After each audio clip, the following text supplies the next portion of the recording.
આજે grill sandwich નહીં પણ સાદી સેન્ડવિચ બનાવીએ.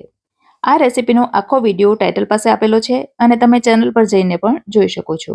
સૌથી પહેલા ચટણી બનાવીશું. તો મિક્સર જારમાં કોથમીર, ફુદીનાના પાન, તીખા લીલા મરચાં, લસણ અને આદુ લઈશું. સાથે જ ખાંડ, મીઠું અને લીંબુનો રસ પણ ઉમેરીશું. થોડા બરફના ટુકડા અને દહીં પણ ઉમેરીશું. થોડું પાણી ઉમેરી પીસી લઈશું એટલે સેન્ડવિચની ચટણી તૈયાર છે. એક મસાલો તૈયાર કરીશું જેમાં ધાણા જીરું, તીખું લાલ મરચું, કાશ્મીરી લાલ મરચું, ચાટ મસાલો અને મીઠું ઉમેરીશું. શાકભાજીઓને આ રીતે સ્લાઇસમાં કટ કરીશું. હવે કિનારી ઉતારેલી બ્રેડ ઉપર બટર લગાવી દઈશું અને બટરની ઉપર તૈયાર કરેલી ચટણી લગાવી દઈશું.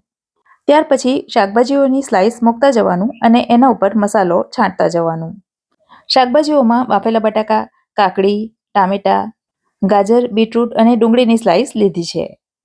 બીજી બ્રેડથી કવર કરી એના ઉપર પણ બટર અને ચટણી લગાવી દઈશું. મનગમતા આકારમાં કટ કરી ઉપરથી ચીઝ છીણી દઈશું. ટોમેટો કેચઅપથી ગાર્નિશ કરીશું એટલે 5 મિનિટમાં બની જતી સેન્ડવિચ તૈયાર છે. વિડીયોને લાઇક અને ચેનલને સબસ્ક્રાઇબ કરજો. આવજો.